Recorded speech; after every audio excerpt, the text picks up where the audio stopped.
Madam, I thank you and my leader Mamata Banerjee for giving me an opportunity to speak today. And after 22 months of demanding, protesting, criticizing, shouting, the government is finally compelled to discuss Manipur and under what circumstance? When democracy is officially dead in a state of this largest democracy. They are forced to debate on Manipur today because President's rule has been imposed in the state of Manipur.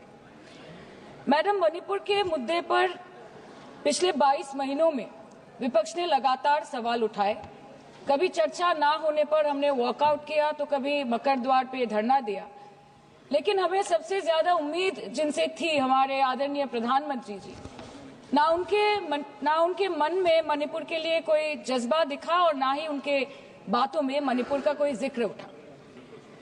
600 दिनों से ऊपर चल रही ethnic violence madam, 240 से ऊपर मणिपुर के भाई और बहनों की मौत, 1500 से ज्यादा जख्मी लोग, more than 5,600 arms, 6.5 lakhs rounds of ammunition looted from police armories, करीबन 68,000 इंटरनल डिस्प्लेसमेंट, 13,000 से ज्यादा स्ट्रक्चरल डैमेज, कई लापता लोगों की डायरी, लगातार दहशत की खबरें। फिर भी सरकार ने अपनी चुप्पी मणिपुर पर नहीं तोड़ी। Madam, in the past 22 months, every individual has taken to the streets of Manipur, protesting and demanding peace. The apex student body of the Northeast staged a protest against the Prime Minister and the Home Minister for their failure to handle the crisis. The Indigenous Tribal Leaders Forum, the Kuki Front, organized a mass rally alleging that the central agencies were cherry-picking in order to appease the majority community at the expense of the minorities. Madam, kal tak Meitei community के महिलाओं ने protest stage किया और home minister को अर्ज किया कि आप जाएं और मणिपुर में शांति लाएं। अध्यक्ष महोदय, कम्युनिटी चाहे कोई भी हो, मणिपुर के लोग हमारे अपने लोग हैं और हम आपसे बस यही कहना चाहते हैं कि whether you like this fact और नॉट, मणिपुर इस देश का ही हिस्सा है।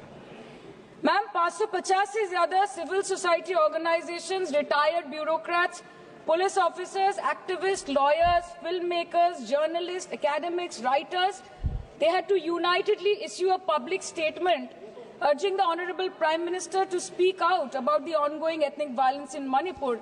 But there was pin-drop silence from the Prime Minister's end. और जब वो पहली बार बोले तो उन्होंने मणिपुर के अब के हालात के लिए कांग्रेस की तब की सरकार को कोसा, जबकि मणिपुर में डबल इंजन उन्हीं की चल रही थी। Sir, only a few empty words were spoken by the Prime Minister and not even a single substantial step was taken by the central government to handle the Manipur crisis. It was the widespread reporting of the shameful incident of public humiliation of 2 tribal women which led to the judicial intervention of the Supreme Court demanding accountability from the state government. And unfortunately, the United Nations too raised alarms about the blatant abuse of human rights in Manipur, citing reports of extrajudicial killing and sexual violence. What is the point? What is the point? What is the point of discussing Manipur, madam? What is the point of discussing the budget of Manipur? Manipur has experienced higher inflation rates every month since violence broke out in the state.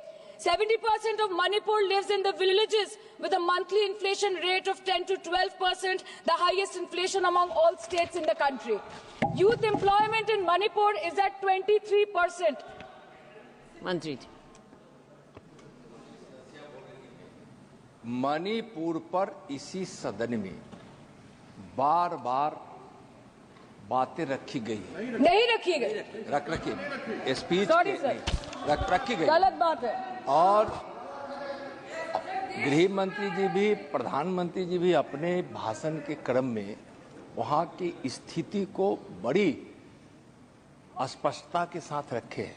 इस तरह के बयान करके, गुमराह करके, अराजक स्थिति पैदा करने के लिए जो मणिपुर शांति की ओर बिल्कुल बढ़ चुका है, उसके लिए सदन में इस तरह से क्यों बोला जा रहा है Modi? Budget for healthcare slashed by 23% and 11.5%. and budget for education slashed by 17% and 5.6% in the past 2 years. Budget for nutrition has been cut by 25%. Social security spending for tribal communities have seen a massive cut of 47%. And price rise is bleeding every family dry, no matter what their ethnicity be. What has the Manipur budget demands of grant proposed for reducing inflation and ease supply chain for the network of the state? Approx 6,164 children between 6 months to 6 years, 2,638 adolescent girls, 232 pregnant women, 753 lactating mothers are currently living across 325 camps in Manipur. By April 2024, 554 babies were born in relief camps since the violence erupted, including 2 maternal deaths as per official data. Madam, media reports के अनुसार चुराचंदपुर के एक relief camp में 80 से ऊपर लोगों की मौत हो चुकी है, कभी ट्रॉमा तो कभी मैलन्यूट्रिशन तो कभी बीमारी से। एक 36 साल के नौजवान ने एक रिलीफ कैंप में अपनी खुद की जान ले ली। 665 days of continuous conflict assaulted the well-being of 30 lakh people of Manipur.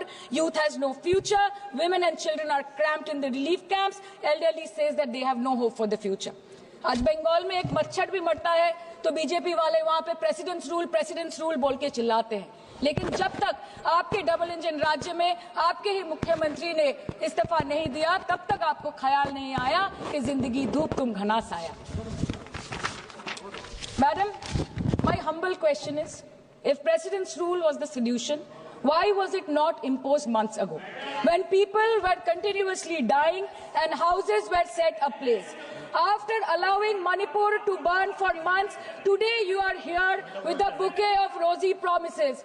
Please remember, Madam, please remember, Madam, please remember कि फिर नहीं रूल जो है 66, 67 एंड 68 प्रेसिडेंट रूल जिसकी ये बात कर रही हैं वो आइडेंटिकल बिल है जो कि इस हाउस के पास है। प्रेसिडेंट रूल पर डिस्कशन होने वाला है, इसीलिए इनको फाइनेंस बिल पर केवल फाइनेंस की बात करनी है। नो प्रेसिडेंट रूल पर बात होनी है। वो बिल यहाँ है, वो बिल यहाँ है। Madam, after allowing Manipur to burn for months, today you are here offering bouquet of rosy promises. Please remember, फिर नहीं बसते वो दिल जो एक बार उजड़ जाते हैं गालिब, कब्र कितनी भी सजाओ कोई जिंदा नहीं होता। Please remember this.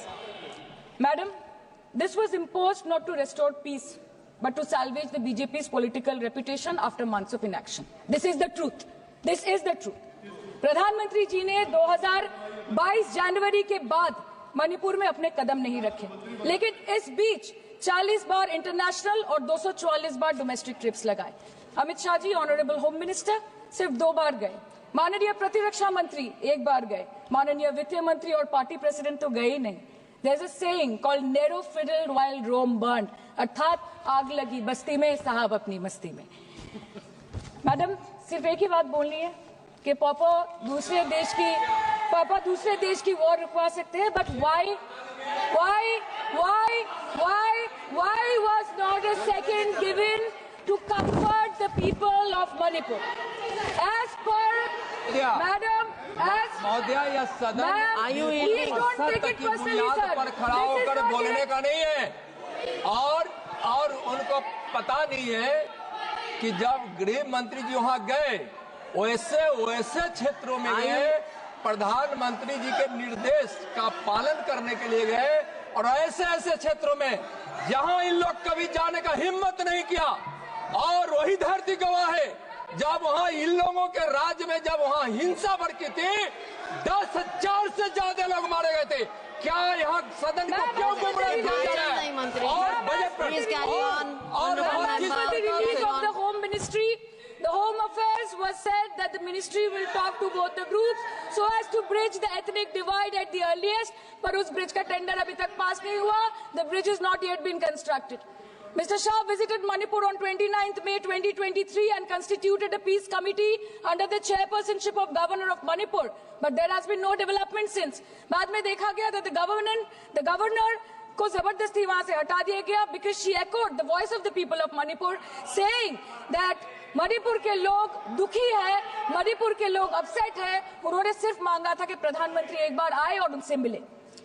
इसमें इतनी गलत बात कुछ नहीं है madam. Is this the reason why the government always shies away from discussion and debate? The truth is, double engine ran over the people of Manipur. The double engine, your double engine, ran over the people of Manipur. And on the other hand, we have our leader, madam. जब कभी भी कहीं कोई दुर्घटना घटी, जब कहीं बस्ती में आग लगी, जब कहीं आंधी उठी, हमारी लीडर वहां खुद जाके खड़ी हो गई. और जहां खुद नहीं जा पाई, वहां पे उन्होंने अपना डेलीगेशन भेजा, चाहे वो हथरस हो या लखीमपुर खीरी, चाहे वो सिंगू बॉर्डर हो या वायनाड या वो मणिपुर हो. हमेशा वो दूसरों की उम्मीदों पर खड़ी उतरी. इसलिए हम गर्व के साथ बोलते हैं, हम गर्व के साथ बोलते हैं, हम गर्व के साथ बोलते हैं कि ये बीजेपी समस्या है, ये बीजेपी समस्या है और दीदी समाधान है. बीजेपी कटी पतंग है, ममता दी पूरा आसमान है, ये बोलते हैं हम. और अंत